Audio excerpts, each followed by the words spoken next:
You're listening to the What the Wrestling Podcast, the show that brings you all things wrestling with your host, RJD.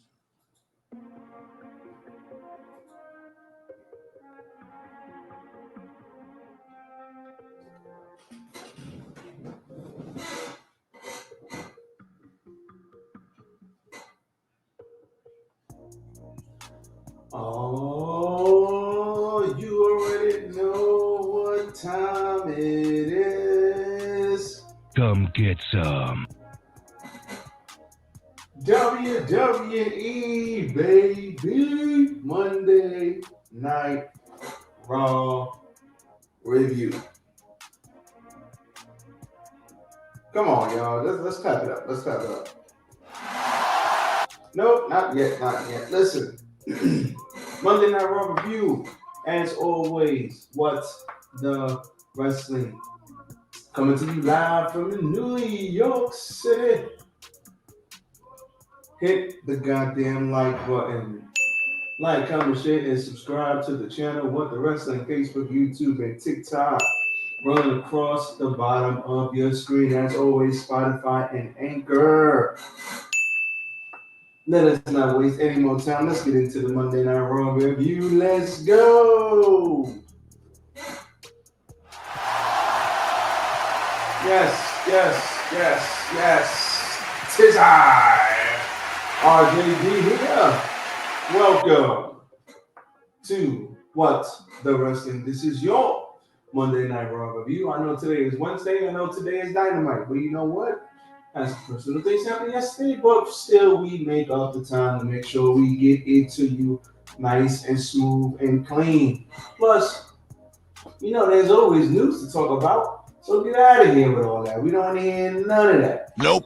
We here now, baby. We here now. So just rock with me, enjoy the info, keep it sexy, look at the merch. Text me or hit me on Facebook in the DM or Instagram in the DM. It goes down in the DM. It goes down. Not for me. I'm a married man. But I'm just saying. Let me know if you want some merch because we got it out here. The link will be in the description, especially on YouTube and on Facebook. So look out for that. Coming, okay?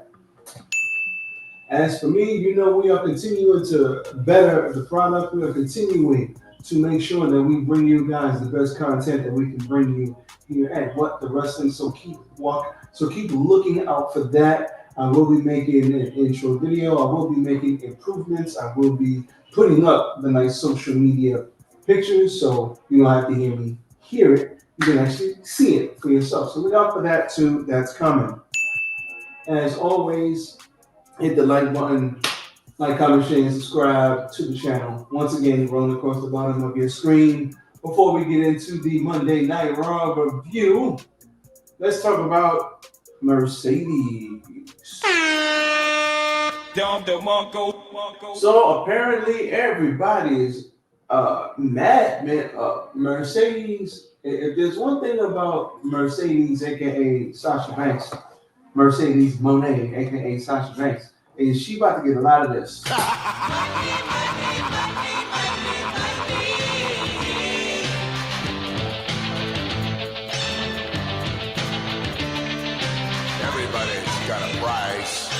Everybody's got a price, and hers fitting to be high as you know what.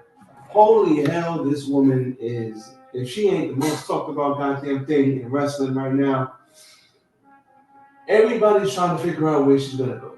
You got Sean Ross Sapp talking about her debut at AEW is imminent. You got other people saying she's in talks with Triple H, but then they fell through, but then she was going to go to AEW because he had her at Wembley Stadium. You do not have somebody on Wembley. You do not put somebody on camera at Wembley Stadium if you do not have things in place for them, because that would be stupid. You stupid. And we know TK is like that. So he had her, pointed her out multiple times at Wembley Stadium, at All In. At All In. And apparently that fell through. But then she was supposed to be talking to Triple H and have talks with that, but then that fell through. Now Sean Ross Sapp saying it, and other people as well, not just him, other people in the wrestling community saying that her arrival in AEW is imminent. And you know what? I don't know. I don't know, man. It's like, where's she gonna go? She can go anywhere and she can command a high price. A lot of people saying she priced herself out of WWE because Charlotte got all that money, and if Charlotte got all that money, you know Mercedes is like your bruv. Mercedes probably hit him with the bruh. You gave her all that bread, you gonna pay me. But maybe she priced herself out, or maybe they priced themselves. Maybe WWE priced themselves out. I don't know. All I know is that she's gonna get a lot of paper. She's in line for a lot of money, and deservedly so. These people at the old regime, the Vince and Bruce regime, talking about she's past her prime. What were the words they used? That she's peaked. You stupid. Man, if you don't, Get the fuck out of here! she's peaked. Sasha Banks might be the best women's wrestler on the entire planet, and you're saying at 30, 31 years old, she's peaked? Man. You stupid. Anyway, she's gonna get a very big bag, as CM Punk once said. She's gonna get a very big bag, and deservedly so. I am not gonna lie. I would love to see her in AEW. And the only reason why I say that is because if she goes to AEW, there'll be new matchups, there'll be new stories, she's got a built-in story with Saraya. I mean, yes, they've obviously passed that with the whole neck injury to Saraya. Thank God Saraya's okay and back doing what she loves. But they got a whole built-in story there. Then you could add it with Britt Baker, Jamie Hayter. You got Willow. Would love to see her and Willow here, not in Japan. You got Willow. You got Statlander. You got Thunder Rosa. You got Serena Deeb, Tony Storm, Sky Blue, Julia Hart. You got so many women that she can wrestle. If they could just get the right stories around it, it can be incredible. So it's like, now if she goes back to WWE, you have a built-in storyline with Bayley, because Bayley about to get kicked out of Damage Control. Sasha could come back and help her best friend. Or maybe she comes back and Sasha Banks and then says, nope, takes that shit off and says, Sasha Banks is dead. I am Mercedes Moné now. Then she got that new entrance music, the Mercedes. What? Man, it'd be crazy. So I selfishly want her to go to AEW because it'll be dope if she goes there. And there's so many more possibilities. It's like the possibilities endless. But for everybody coming after everybody else, man, tranquilo, everybody. Let the woman make up her mind and we'll see where she goes. Why is everybody, who cares? Oh, she's not a needle mover. Oh, she's not this. Man, who gives a shit? Are you a wrestling fan? Or are you just a crazy ass person in your mama's basement that everybody keeps saying with their cliche? Like, let the woman live. Let her go where she's gonna go. Let her get her bag. Let her go where she's gonna go. Reports are Trinity might be on her way back too, which would be dope. It's like to WWE. Let these people go where they gonna go and let them land where they gonna land. And let's, as wrestling fans, as somebody who's been watching this since I was like 5, let them go back and do what they gonna do. And let's just sit back, relax, and take it easy and enjoy the ride. Why is everybody so angry? Jesus Christ. Let the woman do what she does. I'm excited to see Mercedes back. I'm glad to see Mercedes back. I hope she comes back and she kills it. Hope she kills it. But I hope she goes to AEW. So let's see where she goes. Let's see if she ends up on Dynamite tonight in T-minus 1 hour and a half. Let's see. Let's talk about TK. So TK woke up and chose violence. Come get some. Him and Eric Bischoff are going back at it.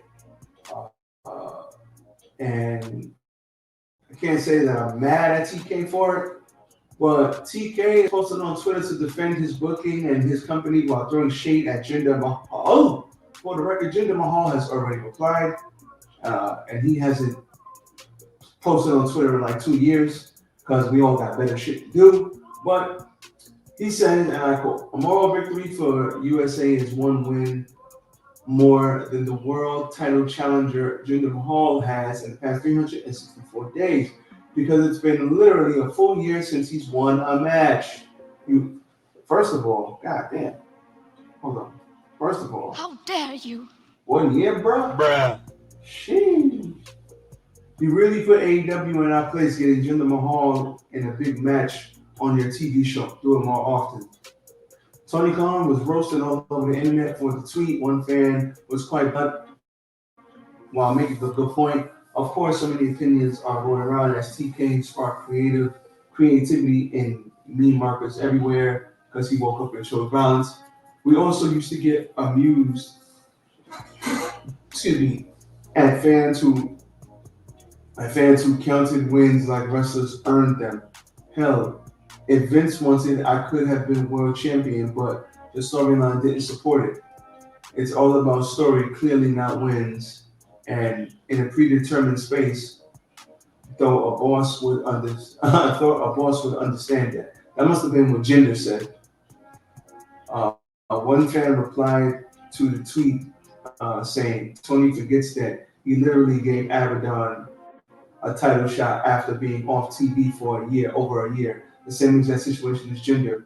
Eric Bischoff saw his tweet and then replied to ask Tony Khan, hey Tony Khan, is this true or is this a bot? No, Eric Bischoff, and I quote, not true at all. Abaddon returned to AEW Plus, then won a fatal four-way match on TNT against other great wrestlers to earn the title shot, which is completely different than someone going on a full year of losing every match they're in, plus getting a title shot without a single win. Reading would be your friend, Eric. Bischoff wasted no time replying to Tony Khan, saying he talked down AEW and TK. He brought up with Dave Meltzer quote. He put, "Oh kid, my reading comprehension skills are wizard-like." By the way, that was one of Dave Meltzer wicked comebacks whenever he get called out on bullshit. Coincidence, or are you really that deep, man? And then they go, God damn, it's like. The coach responded, Eric Bischoff, going back and forth. Listen, I hear what TK's saying. First of all,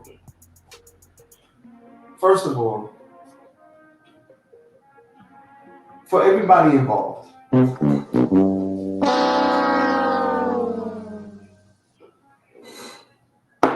what are we doing, y'all? We got Jericho posting on Christmas. We got all this other stuff.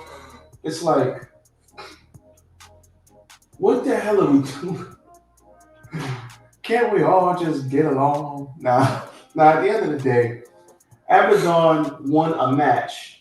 And first of all, Abaddon was hurt. And then she came back, won a match, and earned the shot. Jinder Mahal hasn't won in a year. And I didn't even know that. But at the end of the day, TK got a point. But everybody books how they book. Let WWE book how they book. Let AEW book how they book. And let the chips fall where they may. These guys obviously don't like each other. It's fine. You're not going to like everybody you rock with. Shit happens. But, Jesus Christ. Let the chips fall where they may, people. Tony Khan is constantly trying to defend AEW. And it's like, Eric Bischoff, when CM Punk was there, Eric Bischoff was like, oh, CM Punk is not a needle mover. He's not this. He's not that. He goes back to WWE, and there's none of that CM Punk nonsense. None of it. So it's like, why is it he's not a needle mover in WWE and AEW when he goes to WWE, and he's at the top of every freaking metric with sales, shirts, freaking demos. He's at the top of damn near everything, but he's not a needle mover though. When he was in AEW, he's not a needle mover. When they made a whole show, they created a whole goddamn show around this guy. So stop the cap, man. Like, what are we doing? Where am I stop it? Stop the cap. Come on, son. What are we talking about? But Obviously, these guys don't like each other, and it's fine. But at the end of the day, Tony, uh, Tony Khan and Eric Bischoff and everybody just stop tweeting. TK has always got to defend AEW as he should. It's his baby. I would defend AEW too if I had started it. But it's like they're always under attack for some shit. It's like the tribalism is crazy. I love pro wrestling. I love New Japan. I love TNA. I love WWE, AEW, Impact. I love all of it. I love House of Glory. I mean, I don't understand why everybody is so goddamn tribal. If you want to critique this and that, that's fine. I mean, shit, I have a podcast. I critique shit. Have I taken a bump? In the backyard once or twice, but am I taking a bump legit? No. So I'm not gonna criticize certain things that I got no business speaking on. But at the end of the day, I'm a wrestling fan. I want to see good wrestling. I want to see good storylines. And I want to be like, oh shit, oh, look at that story. I don't give a damn what the tribal chief say.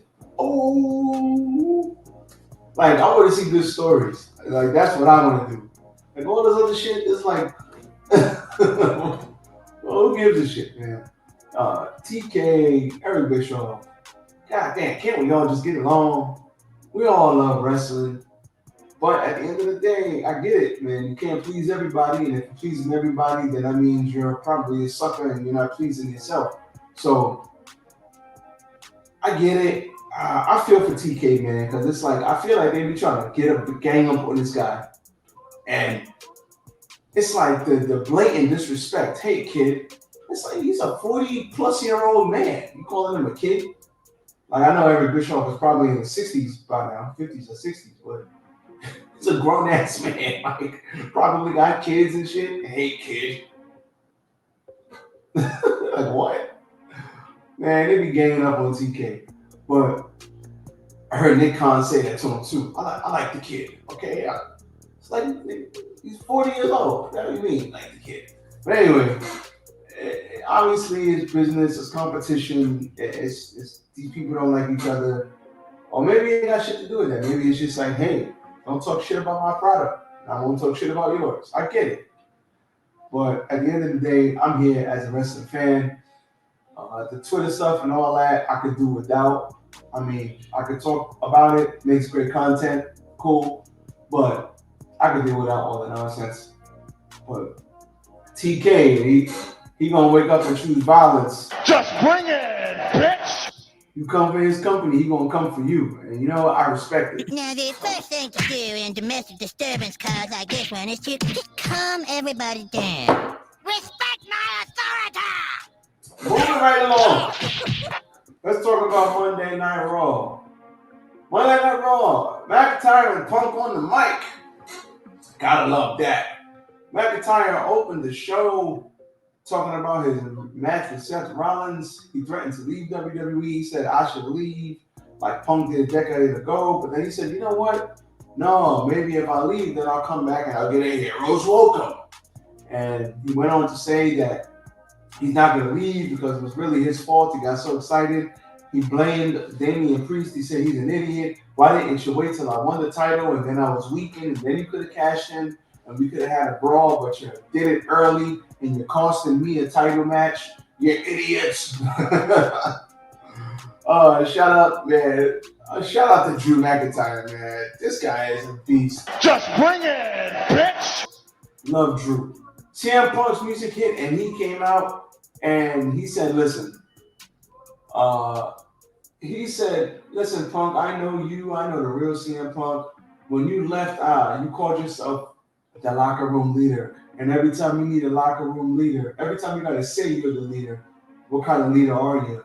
And he's like, I was going through my own demons and personal problems. You're straight edge. You don't have any demons, but I need a leader, and you weren't there for me.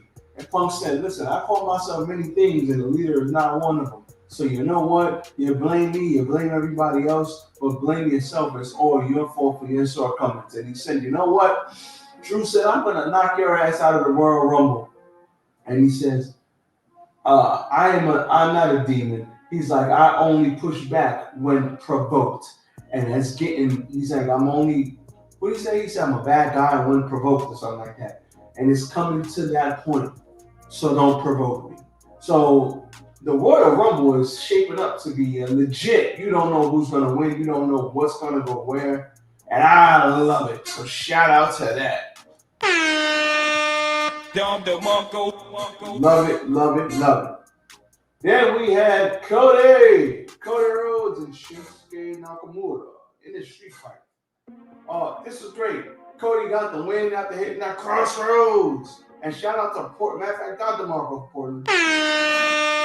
Dom DeMarco. Give me a hell yeah.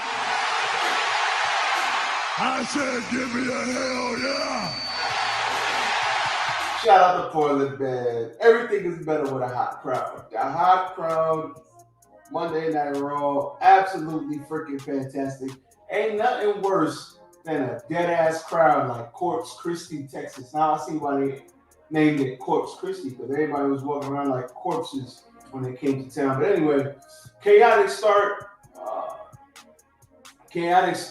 Quickly out of the ring. Cody ended up grabbing a chair. We had chairs, nunchucks, tables. Cody grabbed the table. Nakamura grabbed the table. Everybody was happy. We had a pedigree, and our Cody cutter nearly sealed the deal, but Nakamura kicked out. Nakamura accidentally ran into a table, setting up Cody Rhodes for the Crossroads finish. Crossroads! This was good. Only thing that sucks is, where does Nakamura go from here? Stop it. Get some help. He didn't beat Seth. He didn't beat Cody. Where does he go from here? Back down the card? That sucks. I love Shinsuke, but it feels like he hits the trap door every time he goes through this. You triggered my trap card! It's like Shinsuke's solid. We know Shinsuke is amazing. He's a good hand. Hey, I need a short-term feud to get me from point A to point C. Why don't you be point B in the middle and you'll be okay? It's like, nope. That sucks for Shinsuke. Shinsuke deserves better. But anyway, what else happened on this show? Let's talk about it. Ciampa beat Finn Balor via roll-up and a flash pin. Tommaso Ciampa, Finn Balor. Finn Balor was obviously upset. Yes, please. DIY together. Triple H is in charge. That's how you know I love DIY. They're going to get over. They're amazing. Yes, please. More DIY on my TV.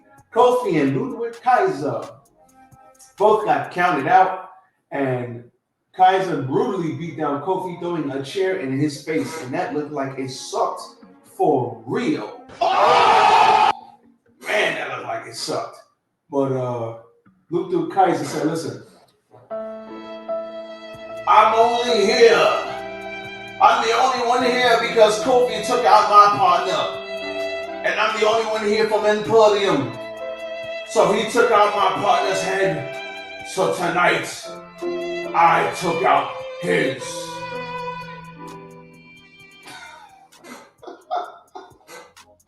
Shout out to Ludwig Kaiser. He look like a true badass here, man. Ludwig, first of all, Imperium is great. All of those guys can wrestle their asses off.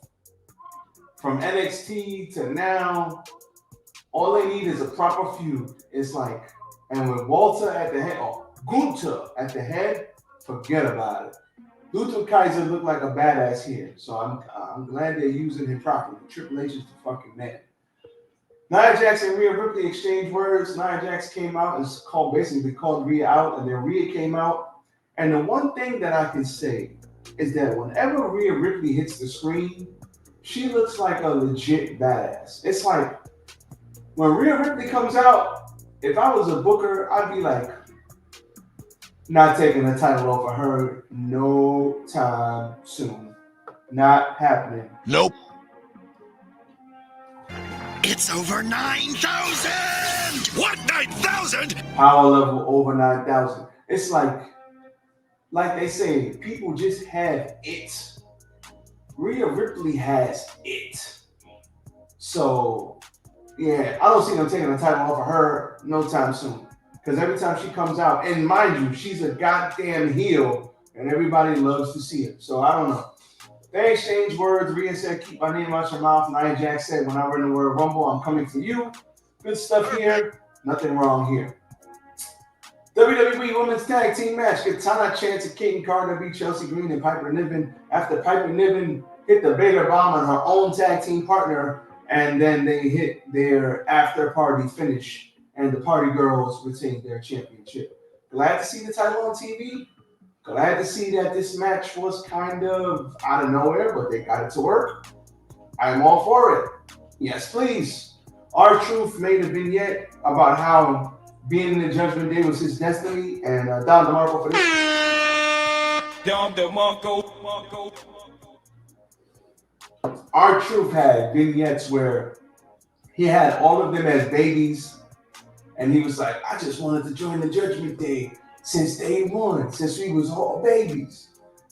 And this shit made me legit laugh my ass off. Whoever came up with this, you get another Don DeMarco. Don DeMarco. I saw like baby Finn Balor and baby Damian Priest with the beard and shit. Oh my God. It made me legit laugh my ass off out loud. Whoever came up with this, A++. The Miz beat JD McDonough with the skull crushing finale. Backstage, the Judgment Day got mad and said something needs to change. So the Judgment Day looks like they're about to break up pretty soon. Somebody's gonna be like, fuck this shit, I'm out. It's coming. Seth Rollins sent Jinder Mahal packing when Jinder Mahal wouldn't hit him face to face, but he tried to sneak attack him, and Seth Rollins got the better of him. And Jinder Mahal will have a championship match, and he probably will not win. Ivar and Otis. Don DeMarco. They had a big beefy man match. The crowd was chanting meat, meat. That's the new thing. When two big dudes get in the ring, they go meat, meat. At first, I was like, what the hell are they saying? When Powerhouse Hobbs fought Spodify, Miro, they were saying meat. I was like, what the hell are they saying? But they were saying meat. So obviously they caught on. And Ivar is very impressive. Now his partner had, I think, neck fusion surgery. He's gonna be out for a very long time. So good to see Ivar getting some burn because he's too goddamn talented for them to just do nothing with. Triple H sees that, and he won with the moonsault. And every time I see that damn near 300-pound man do a moonsault, that will never not be impressive, ever. He's doing cartwheels, he's doing super kicks, he's doing backward kicks. This guy's a goddamn maniac, this Ivar guy. And Otis is very entertaining. Oh yeah, we like Otis. Otis is very entertaining. These guys had a great match. Good big man match. Otis actually caught Ivar.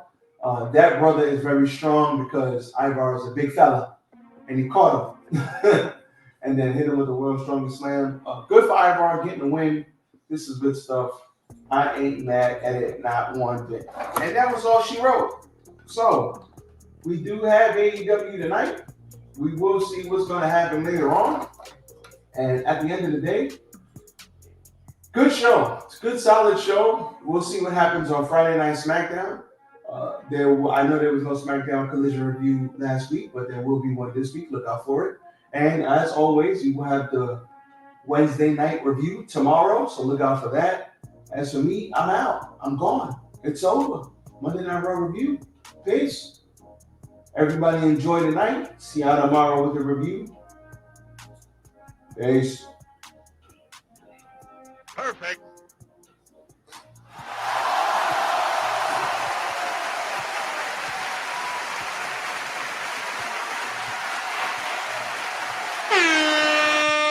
Don DeMarco. Come get some.